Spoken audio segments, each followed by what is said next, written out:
People are amazing.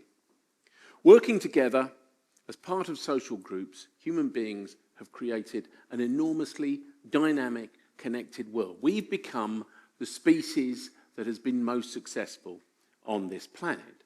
And we do so because we cooperate. We work within societies. However, you may have noticed, we live in a world full of conflict. We live in a world which has a depleted environment.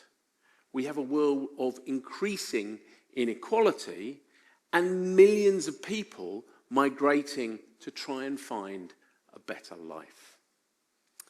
Now, the political environment which this all takes place in is what we call nationalism. We all live in these things we call nations, which creates a sense of us and them. We live within borders, and we have a sense of self-interest, and we are told we need armies to protect us through all of this. I want to ask a tricky question. I want to ask, is nationalism good for you? And is nationalism good for this world? Now, I'm a social anthropologist. What we do is we look at how society works. We look at social cohesion. Why is it you feel you're part of one group and not another sort of group? And of course, if we're interested in social cohesion and groups, we are inevitably also interested in conflict. Now, the most amazing groups in a way are nations. These are groups of millions of people who all feel that they're in some way the same. So it's important that we critically understand how nations work and what their impact is. So firstly, I'm probably going to surprise some of you with something. You may think that your nation is hundreds and hundreds of years old. I have to tell you, that's almost certainly wrong. Human beings, through their existence, have lived in a whole range of different sorts of political systems. But broadly speaking, the group that was most important to you would have been your kith and your kin, the family you were born into, your clan or your lineage. Now, as societies got more complex and you got hierarchies with leaders and monarchies, society formed through what we call the state. But through most of that history, your kith and your kin, your family would still have been the most important group in your life. They would have placed you in the society that you're in. You would have had rituals and symbols, religion and myth that would have given you a form of social cohesion.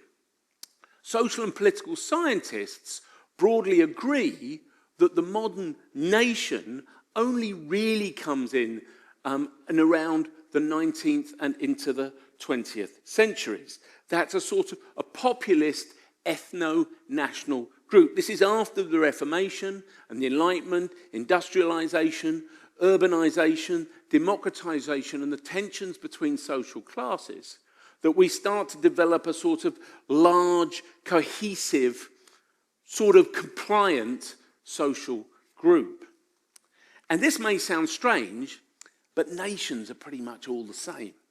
They're a group of people who claim a particular territory, and they have a history that legitimizes that with a narrative of continuity over time, usually connected to a language or a religion or some element of their social identity. And that history usually contains stories of suffering, particularly around battles and wars, and is full of heroes and martyrs that the stories are told of. And then you build statues to all the heroes and martyrs, and you come up with flags, and you have anthems, and then you have playwrights and actors and musicians who all start to present emotionally how that nation hangs together. And the people in that nation are usually told and think that somehow they are braver or better than other nations, and then occasionally you have a leader who gets up and tries to persuade you that they are the greatest nation. Okay? And part of that, you stereotype all of your neighbours' nations, right? We're all very familiar with that sort of thing. And that comes about because of what we sometimes call everyday nationalism. How do you become part of these identities? You're sort of born into it. You're given a name. All around you are lots of street names and building names which all connect you to this history. You end up going to school when you're taught a particular history, and what's more, you're told it's your history, right? And then there are commemorations, there are museums which will tell you about what your history is, there's memorials, there's memorial days, all right? But more than that, there's events in your life, the sporting events where you remember the great wins or the great losses that your nation has. And there are dramas on the TV when all of this is explained to you. And that's because the nation is reproduced in our everyday life. Or to put it another way, the nation is a social construction. So that your sense of self is intimately linked to the group, and it's emotionally linked. It's been part of your life. It's been part of your family's life. It's part of your family's history. So in that way, the idea of the nation is linked to something which is very close to you, and that will make people do inspiring things, amazing things. It makes people go and die in wars for this huge, large groups. That's actually really quite an extraordinary thing to think about. It's made people fight in revolutions. This emotional-filled idea has also helped us build and define rights for citizens and make citizens feel protected, so that the well-being of the individual appears to be linked to the well-being of this large social group. And I tell you who knows how this works. Politicians know how this works. Because when they want to get elected, they will stand by the flag and they will tell you that they best represent your nation and they will make your nation great again. But there's another story to be told about nations and nationalism. The violence of the 19th and 20th century saw millions and millions of poor people die in the name of defending their nation. Ideas of superiority around race and gender were built into nationalism and empire. European empires stormed across the globe, invading other places and spaces, and in fact, often inventing new countries. And often inventing new countries, we'd have complicated ethnicities in, which were almost inevitably going to end in many of the civil wars that we see today. Those countries were exploited in forms of extraction so that the empires could survive. That is a complicated and difficult world. So how do we remember that history? Well, ironically, we sort of remember the wars of that time in a heroic sort of way. We put up memorials and commemorate our people that have died for that empire. All right, we thank our forefathers for the work that they have done. This, I suggest to you, is the politics of the dead. We don't actually remember a lot of other amazing things, like scientists trying to cure malaria, or overcoming famine, or the rights we've managed to give to people, or the literacy we spread around the world. The stories of war seem more powerful than all of this. So I want to suggest something a bit radical.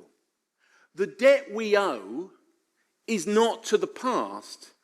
The debt we owe is to the future. The debt we owe is to the living and those yet to come about. The debt we owe is the future of our children. Now, I can see a problem here, and you can probably see a problem. You're going to say to me, right, these nations are just going to disappear in this amazing world that I'm suggesting we could have. Well, it is, of course, very, very difficult. But there are things that suggest that we might be up to that challenge. We know humans are very good at cooperating and very good at creating solidarity. If you ask most people in this room, they would accept that all human beings should have basic human rights. Many of you will be part of enormous, generous processes to try and help people in other parts of the world in humanitarian projects. And we know we have a common interest with people. We experienced COVID. We're experiencing everything that takes place in the environment, all right? So we know we need to work with the world in creating a different place. And we also know that we're capable of organising this because, ironically, nations and world religions work on a global scale. So we know we can do these things. So I've got a few suggestions. Look again at nationalism. Ask where it came from and when. And don't get too sucked in to the myths and the stories about your nation. Secondly, I think we need to lose the militarization our nations appear to have been built upon. And we need to think about some core values that we can share across humanity. And I'm thinking of trust and partnership. I'm thinking of reciprocity and generosity. And I'm thinking of the values of equality, justice, and human rights. Maybe we could have a few statues and songs that remember humanity and cooperation. Nationalism, I think, is a uniquely dangerous form of political organising. We need to understand it. We need to build new bonds of solidarity beyond the nation. And we need to do so because we owe it to our children.